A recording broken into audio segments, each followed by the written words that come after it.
ಮುನ್ನೆಲೆ ಬಂದಿರತಕ್ಕಂಥದ್ದು. ಶಾಸಕರು ಎಲ್ಲರೂ ಸರಿ ದೆಹಲಿ ಹೋಗ್ತಾರೆ ಪ್ರತಿರೋಧ ಹೇಳಿದ್ರೆ ಈ ಸರಿ ಹೈಕಮಾಂಡ್ ಒಂದು ಸ್ಪಷ್ಟ ನಿರ್ಧಾರ ಹೇಳಬೇಕು ಅನ್ನುವಂಥ ಮಾತು. ಅದ್ರ ಬಗ್ಗೆ ನನಗೆ ಮಾಹಿತಿ ಇಲ್ಲ. ನೀವು ಯಾರು ಶಾಸಕರಿದ್ದಾರೆ ಅವ್ರನ್ನೇ ಕೇಳಬೇಕು. ನನಗೆ ಅದ್ರ ಬಗ್ಗೆ ಯಾವುದೇ ಮಾಹಿತಿ ಇಲ್ಲ. ಡಿನ್ನರ್ ಸೇರಿದವರ ಆಗ್ರಹ ಒಂದೇ, ಹೈಕಮಾಂಡ್ ಯಾಕೆ ನಾನು ಊರಲ್ಲಿ ಇರಲಿಲ್ಲ, ನನಗೆ ಅದ್ರ ಬಗ್ಗೆ ಮಾಹಿತಿ ಇಲ್ಲ. ಸೊ ಅವರೇನು ತೀರ್ಮಾನ ತಗೊಂಡಿದ್ದಾರೆ, ಅವ್ರೇನು ಹೇಳಿಕೆ ಕೊಟ್ಟಿದ್ದಾರೆ ಅನ್ನೋದು ಗೊತ್ತಿಲ್ಲ. ಅದು ಅವರವರ ವೈಯಕ್ತಿಕ ವಿಚಾರ. ಪಕ್ಷ ಅದನ್ನು ಗಮನಿಸ್ತದೆ.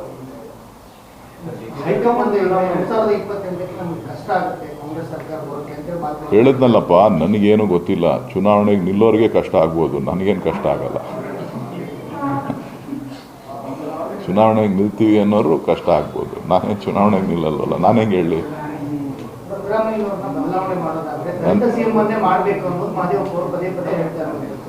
ಎಲ್ರಿಗೂ ಆಸೆ ಇದೆ, ತಪ್ಪೇನಿಲ್ಲ.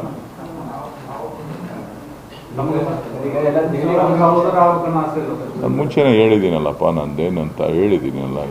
ಅದೇನು ದಿನ ಹೇಳ್ಬೇಕಾ ನಾನು? ಪದೇ ಪದೇ ಏನು ಹೇಳೋವಂಥ ಅವಶ್ಯಕತೆ ಇಲ್ಲ. ನಾನು ಸ್ಪಷ್ಟಪಡಿಸಿದ್ದೀನಿ ಏನು ನಮ್ಮ ವಿಚಾರ ಏನು ಅಂತ ಹೇಳಿ. ಯಾರು ಆಕಾಂಕ್ಷಿಗಳಿರುವಂಥದ್ರಲ್ಲಿ ತಪ್ಪಿಲ್ಲ. ಇದೇ ಸರ್ಕಾರದಲ್ಲಿ ತಮ್ಮ ಸಹೋದರರನ್ನ ಸಿಎಂ ಪಟ್ಟಕ್ಕೆ ಕಟ್ಟೋದಕ್ಕೆ ತಮ್ಮ ಪ್ರಯತ್ನ ಹೇಗಿದೆ? ನನಗೇನು ಗೊತ್ತಿಲ್ಲಪ್ಪ, ನೀವೇನು ತೋರಿಸ್ತೀರಿ ಅದನ್ನು ನೋಡ್ತಾ ಇದ್ದೀನಿ. ಆ ಥರದ್ದೇನೂ ಇಲ್ಲ. ನನಗೆ ಶಾಸಕರ ವಿಚಾರ ನನಗೆ ಗೊತ್ತಿಲ್ಲ. ನನಗೇನಾರ ಬೊಮ್ಮೂಲ್ ವಿಚಾರ ಇದ್ದರೆ ಕೇಳಿ, ಹೇಳ್ತೀನಿ.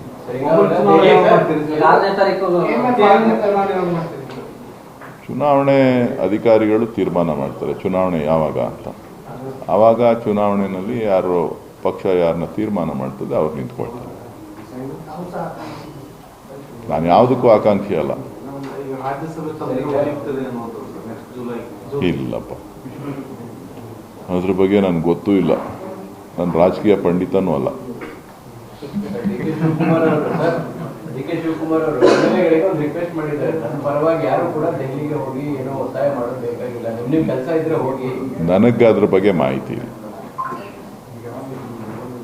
ನನಗೆ ಅದ್ರ ಬಗ್ಗೆ ಮಾಹಿತಿ ಇಲ್ಲ. ಶಿವಕುಮಾರ್ ಅವ್ರನ್ನ ಭೇಟಿ ಮಾಡಿಲ್ಲ ನಾನು.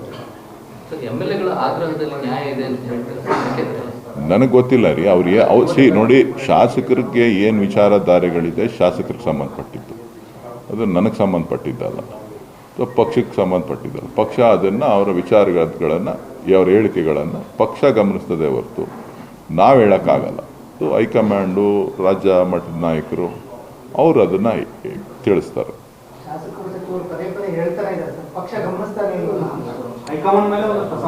ಎಲ್ಲದೂ ತಾಳ್ಮೆ ಇರಲಿ.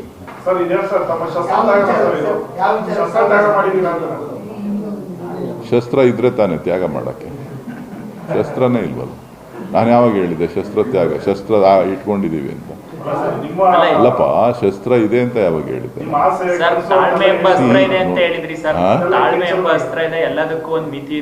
ಈಗಲೂ ಹೇಳಿದ್ನಲ್ಲ, ತಾಳ್ಮೆ ಇರಲಿ ಅಂತ.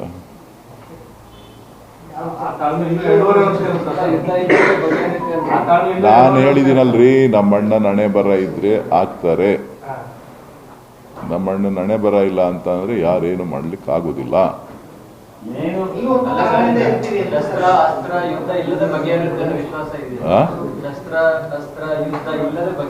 ಇದು ರಾಜಕಾರಣ. ಶಸ್ತ್ರ ಬೇಕಾಗಿಲ್ಲ, ಅಸ್ತ್ರ ಬೇಕಾಗಿಲ್ಲ.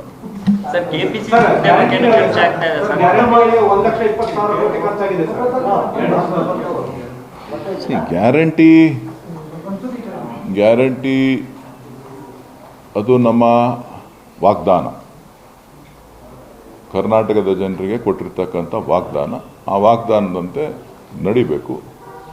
ಇವತ್ತು ಪಕ್ಷದ ಅಧ್ಯಕ್ಷರಿರ್ಬೋದು, ಮುಖ್ಯಮಂತ್ರಿಗಳಿರ್ಬೋದು, ನಾವೆಲ್ಲರೂ ಕೂಡ ಯಾರು ಚುನಾವಣೆಯಲ್ಲಿ ಎದುರಿಸಿದ್ರು ಎಲ್ಲರೂ ಕೂಡ ನಾವು ಗ್ಯಾರಂಟಿಗಳನ್ನು ಕೊಡ್ತೇವೆ ಅಂತೇಳಿ ನಂಬಿಕೆಯಿಂದ ಜನರಿಗೆ ಹೇಳಿದ್ದಾರೆ. ಆ ನಂಬಿಕೆಯನ್ನು ಉಳಿಸ್ಕೊಳ್ಳೋಂಥ ಕೆಲಸ ಅವ್ರು ಮಾಡಬೇಕು. ಬರ್ಡನ್ನಾರು ಆಗಲಿ, ಏನಾದರೂ ಆಗಲಿ, ಅವರು ಹೇಳೋದಕ್ಕಿಂತ ಮುಂಚಿತವಾಗಿ, ನಮ್ಮ ಮಾತುಗಳನ್ನು ಕೊಡೋದಕ್ಕಿಂತ ಮುಂಚಿತವಾಗಿ ಅದರ ಬಗ್ಗೆ ಚಿಂತನೆಗಳನ್ನು ಮಾಡಬೇಕಾಗಿತ್ತು. ಸೊ ಮಾತು ಕೊಟ್ಟಾಗಿದೆ, ಆ ಮಾತಿನಂತೆ ನಡ್ಕೋಬೇಕು. 5 ವರ್ಷಗಳ ಕಾಲ ಏನೇ ಕಷ್ಟ ಆದ್ರೂ ಕೂಡ ಆ ಗ್ಯಾರಂಟಿಗಳನ್ನು ರಾಜ್ಯದ ಜನರಿಗೆ ಕೊಡಬೇಕು. ಅದು ನಮ್ಮ ನಂಬಿಕೆ. ಸರಿ, ಎಲ್ಲ ಸಚಿವರು ಸಿರಿವಂತರೆಲ್ಲ ಬಿಟ್ಬಿಡಿ ಅಂತ ಹೇಳಿ ರಿಕ್ವೆಸ್ಟ್ ಮಾಡೋ ಪರಿಸ್ಥಿತಿಗೆ ಬಂದಿದೆ. ಅದು ಬೇರೆ. ಅದು ಸಿರಿವಂತರು ತಗೋತಾ ಇದ್ರೆ ಅದು ತಪ್ಪು. ಗ್ಯಾರಂಟಿ ಯೋಜನೆಗಳು ಯಾರು ಅಸಹಾಯಕರಿದ್ದಾರೆ, ಯಾರು ಜೀವನ ನಡೆಸಲಿಕ್ಕೆ ಕಷ್ಟ ಇದೆ, ಯಾರು ಬದುಕಿನಲ್ಲಿ ಹೋರಾಟ ಮಾಡ್ತಾ ಇದ್ದಾರೆ ಅಂಥವ್ರಿಗೆ ಆ ಯೋಜನೆಗಳು. ಸೊ ಈ ಯೋಜನೆ ಸಿಗುತ್ತೆ ಅಂತೇಳಿ ಎಲ್ಲರೂ ಬಳಸ್ಕೊಳ್ಳೋವಂಥದ್ರ ಬಗ್ಗೆ ಕೆಲವರು ಮಾತನಾಡಿರ್ಬೋದು ಅಷ್ಟೇ. ನಾವು ಏನು ವಾಗ್ದಾನ ಕೊಟ್ಟಿದ್ದೀವಿ, ಏನು ನಂಬಿಕೆಯ ಮಾತುಗಳನ್ನು ಕರ್ನಾಟಕದ ಜನರಿಗೆ ಸಾರಿ ಹೇಳಿದ್ದಾರೆ. ಮುಖ್ಯಮಂತ್ರಿಗಳಿರ್ಬೋದು, ಪಕ್ಷದ ಅಧ್ಯಕ್ಷರಿರ್ಬೋದು, ಇಬ್ಬರು ಏನು ಹೇಳಿದ್ದಾರೆ ಅದನ್ನು ಅನುಷ್ಠಾನ ಮಾಡಿದ್ದಾರೆ. ಆ ಅನುಷ್ಠಾನದಲ್ಲಿ ಹಿಂದೆ ಸರಿಯುವಂಥ ಪ್ರಶ್ನೆ ಇಲ್ಲ. ಅದು ಅನುಷ್ಠಾನದಿಂದ ಹಿಂದೆ ಸರಿತೀವಿ ಅಂದರೆ ಮಾತಕ್ಕೆ ತಪ್ಪದಂಗೆ ಆಗುತ್ತೆ.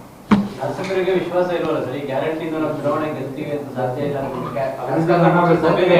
ಅದು ಶಾಸಕರಿಗೆ ಸಂಬಂಧಪಟ್ಟಂಥದ್ದೇ ಹೊರತು ನನಗೆ ಸಂಬಂಧಪಟ್ಟಂತ. ನೀವು ಅದನ್ನು ಶಾಸಕರ ಹತ್ರ ಮಾತನಾಡಿ. ಅಧಿಕಾರ ಮತ್ತೆ ತಾಳ್ಮೆ ಎರಡು ಶಾಶ್ವತ ಅಂತ ಹೇಳಿದ್ರಿ ಸರ್, ಈಗಲೂ ಅದೇ ಹೇಳ್ತಾರೆ ಅಷ್ಟೇ.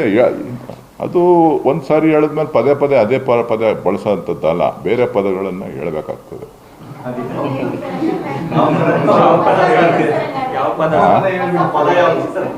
ಹೇಳ್ತೀನಿ.